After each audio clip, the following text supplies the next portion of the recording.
দীঘার মুকুটে নয়া পালক দীঘা জগন্নাথ ধাম। সম্প্রতি উদ্বোধন হওয়া এই জগন্নাথ মন্দির এখন দীঘাগামী সমস্ত পর্যটকের কাছেই এক বিশিষ্ট জায়গা। প্রভুর দর্শনের জন্য প্রতিদিন হাজার হাজার মানুষের ঢল এই মন্দিরে। তাই আমরাও আজ হাজির হলাম প্রভুর দরবারে। শ্রী শ্রী জগন্নাথ দেবের দর্শন, মন্দির পরিক্রমা থেকে শুরু করে প্রথমবার কেমনভাবে রথযাত্রা পালন করা হলো দীঘার এই জগন্নাথ ধামে, সবই আপনাদের সামনে আমরা আজ তুলে ধরব।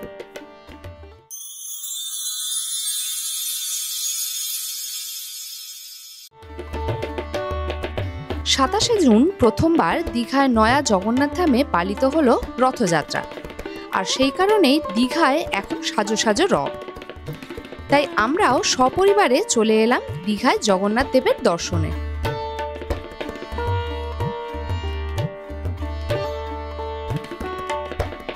আমরা চলে এসেছি জগন্নাথ মন্দির। আর জগন্নাথ মন্দিরের যে গেটগুলো রয়েছে, প্রবেশদ্বারগুলো রয়েছে, তার মধ্যে আমরা এখন চলে এসেছি 6 নম্বর গেটের দিকে। পিছনেই দেখতে পাচ্ছ মেন দ্বার। আর মেন রোড থেকে আমরা ঢুকে চলে এসেছি এই গলির দিকে। এই দিক থেকে কিছুটা গেলে পেয়ে যাবে তোমরা 6 নম্বর গেট। আর তার আগে এখানে রয়েছে পার্কিং এরিয়া। তোমরা যদি নিজস্ব গাড়ি নিয়ে আসো এখানে পার্কিং করতে পেরে যাবে। আর মন্দির পরিদর্শন করার পর তোমরা যদি হোটেলে যাওয়ার জন্য তোমাদের টোটোর দরকার পড়ে, এখানে কিন্তু সামনেই তোমরা অটো বা টোটো পেয়ে যাবে রিসর্টে বা তোমাদের হোটেলে যাওয়ার জন্য। এখানে তোমরা এই যে পার্কিং রয়েছে, তোমরা যদি 2 হুইলার বা 4 হুইলার নিয়ে আসো, এখানে কিন্তু পার্কিংয়ের জন্য আপাতত কোনো রকম চার্জ নেওয়া হচ্ছে না। পার্কিং কিন্তু একদম ফ্রি। পিছনেই পার্কিংটা ফেলে তোমরা কিছুটা এগিয়ে এলে এই জায়গাটাতে জুতো, ব্যাগ যা যা তোমাদের সাথে থাকবে সেগুলো কিন্তু মন্দিরের ভেতর নিয়ে ঢুকতে দেয় না, সেগুলো রাখার জন্য এই জায়গাটা। আর এখানে জুতো, ব্যাগ যাই রাখবে তোমাদের একটা করে টোকেন দেবে, সেটা তোমাদের সাথে রেখে দিতে হবে। সেটা আবার মন্দির পরিদর্শন করা হয়ে গেলে এখানে এসে দেখালে তোমরা তোমাদের যা যা জিনিসপত্র সেগুলো পেয়ে যাবে। 6 নম্বর গেটের ঠিক উল্টো দিকেই তোমরা এখানে পেয়ে যাবে ডালা আর্কেড। আর এখানে ধ্বজার দোকানও রয়েছে। ধ্বজা যেটা মন্দিরের ওপরে যে পতাকা উত্তোলন করা হয় রোজ, সেটাও যদি তোমরা চাও এখান থেকে নিয়ে নিতে পারো। 2018 সালে মাননীয় মুখ্যমন্ত্রী মমতা বন্দ্যোপাধ্যায় পুরীর জগন্নাথ মন্দিরের আদলে দীঘার এই মন্দির নির্মাণের কথা ঘোষণা করেন। আমরা চলে এসেছি জগন্নাথ মন্দিরের একদম ভেতরে। আর পিছনেই দেখতে পাচ্ছ জগন্নাথ মন্দিরের মূল মন্দির দেখা যাচ্ছে। আর সামনে, একদম সামনে যে কালো স্তম্ভটা দেখা যাচ্ছে, এটা হচ্ছে 34 ফুটের অরুণ স্তম্ভ, যার মাথায় রয়েছে অরুণা মূর্তি। অরুণ স্তম্ভের সামনে সিংহদ্বার দিয়ে ঢুকলেই সোজাসুজি দেখতে পাওয়া যাবে জগন্নাথ দেবের মূর্তি। এখন তো ঢুকতে হচ্ছে 6 নম্বর গেট দিয়ে, কিন্তু পিছনে যে গেটটা দেখতে পাচ্ছ এটাই হচ্ছে মেন গেট। আর এই মেন গেটের দুপাশে যেগুলো দেখা যাচ্ছে এইগুলো হচ্ছে দীপস্তম্ভ। 20 একর জায়গা নিয়ে বিশাল কর্মযজ্ঞের নিদর্শন হলো এই জগন্নাথ মন্দির। পুরনো যে জগন্নাথ মন্দির ছিল সেখানেই এই মন্দির স্থাপন হওয়ার কথা ছিল, কিন্তু পরিবেশগত নিষেধাজ্ঞার কারণে সেখান থেকে পরিবর্তন করে দীঘার যে রেলওয়ে স্টেশন আছে, রেলওয়ে স্টেশনের ঠিক পাশেই তৈরি হয় এই মন্দির।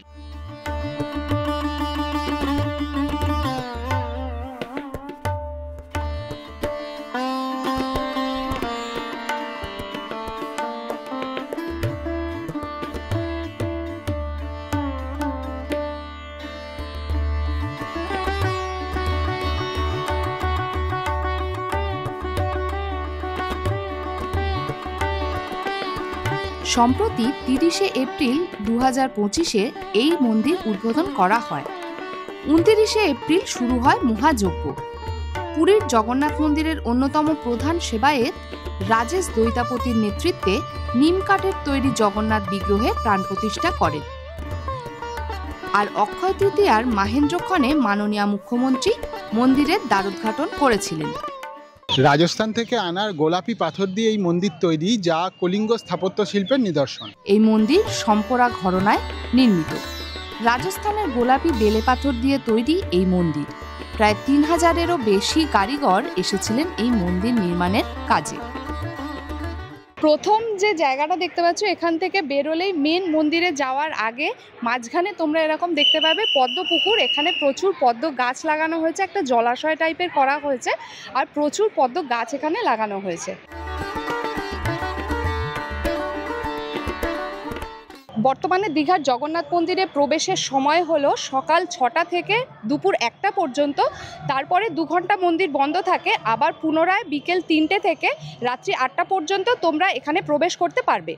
এই মন্দির উদ্বোধন করা হয় সম্প্রতি 30 এপ্রিল অক্ষয় তৃতীয়ার শুভ লগ্নে। আর তারপর থেকে কিন্তু অনেকেই তোমরা দেখেছো যে মন্দিরের ভেতরে পর্যন্ত মোবাইল বা ক্যামেরা অনেক সময় অ্যালাউ ছিল, কিন্তু আজকে আমরা এসেছি রথযাত্রা উপলক্ষে।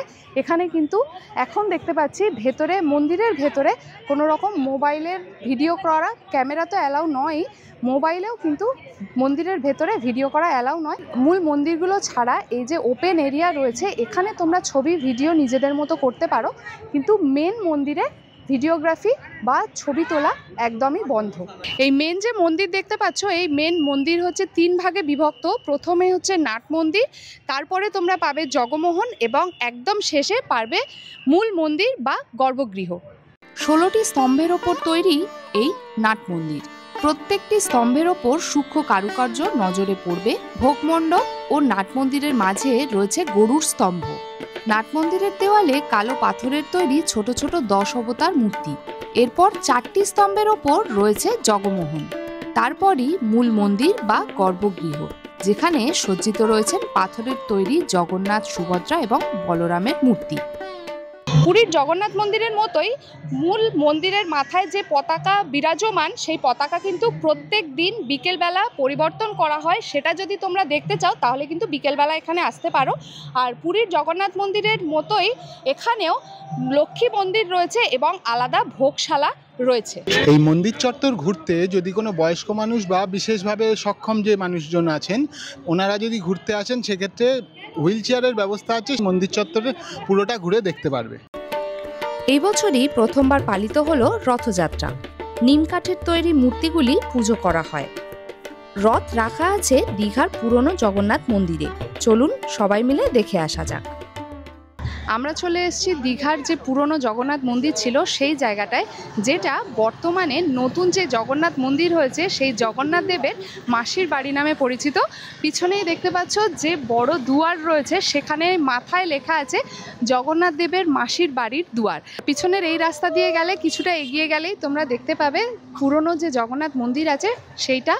আর জগন্নাথ মন্দিরের সামনে রাখা আছে এবারের যে রথযাত্রা হয়েছে জগন্নাথ মন্দিরে, সেই রথযাত্রার যে রথ আছে সেগুলো রাখা আছে। চলো তোমাদের সাথে সবটা শেয়ার করব। মন্দিরের ঠিক উল্টো দিকে এই যে 3টে রথ দেখতে পাচ্ছ, রথগুলো এখানে রাখা আছে। আর মন্দিরের ভেতরে রয়েছে নিম কাঠের তৈরি যে জগন্নাথ দেবের মূর্তি। চলো সেটা দেখতে যাই। নিম কাঠের তৈরি নতুন জগন্নাথ দেবের মূর্তি রাখা আছে এই নতুন মন্দিরে, কিন্তু দুপুরবেলা এই মন্দির বন্ধ ছিল। দীঘার পুরনো জগন্নাথ মন্দিরের জগন্নাথ মূর্তি দর্শন করে আমরা চলে গেলাম নবনির্মিত ঘাটের দিকে। মন্দিরের ঠিক পাশে এলেই এখানে একদম সমুদ্র দেখা যাচ্ছে তার পাশে, আর সমুদ্রের যা গর্জন, দুর্দান্ত লাগছে, দুর্দান্ত লাগছে। প্রচণ্ড ঢেউ আছে, এখন সম্ভবত জোয়ার চলছে।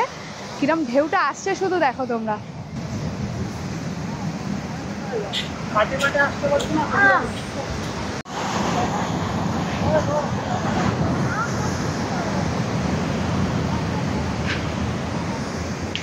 পিছনেই দেখতে পাচ্ছ এটা হচ্ছে একেবারে নতুন একটা ঘাট, এটা স্নান করা যায় এই ঘাটে। এটা হচ্ছে জগন্নাথ ঘাট। আর যে মাসির বাড়ি রয়েছে তার ঠিক কাছেই রয়েছে এই জগন্নাথ ঘাট। এখানে তোমরা কিন্তু স্নান করতে পারো। সেই স্নানের সময়টা ডিপেন্ড করবে জোয়ার ভাটার ওপরে। ভাটা পড়লে এখানে খোলা থাকে, তোমরা স্নান করতে পারো। আর এখানে স্নান করে যদি তোমরা জামা কাপড় ছাড়ার প্রয়োজন পড়ে, তার ঠিক উল্টো দিকেই রয়েছে সুলভ শৌচালয়। এখানে স্নান করার জন্য তোমাদের 10 টাকা করে পে করতে হবে।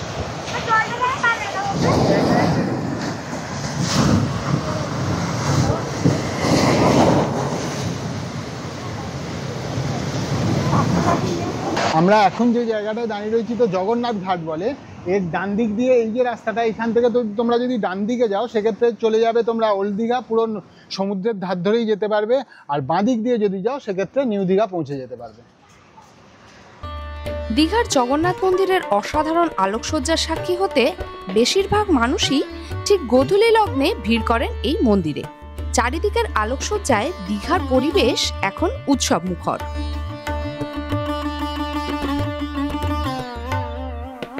দীঘার জগন্নাথ মন্দির পরিদর্শন সহ মন্দিরের বিভিন্ন নিয়ম নীতি নিয়ে আজকের এই ভিডিওটা কেমন লাগলো অবশ্যই জানাবে। আর ভালো লেগে থাকলে অবশ্যই লাইক, কমেন্ট, শেয়ার আর সাবস্ক্রাইব কিন্তু মাস্ট। দেখা হচ্ছে দীঘার বাকি ভিডিওতে, ততক্ষণের জন্য সবাইকে টাটা।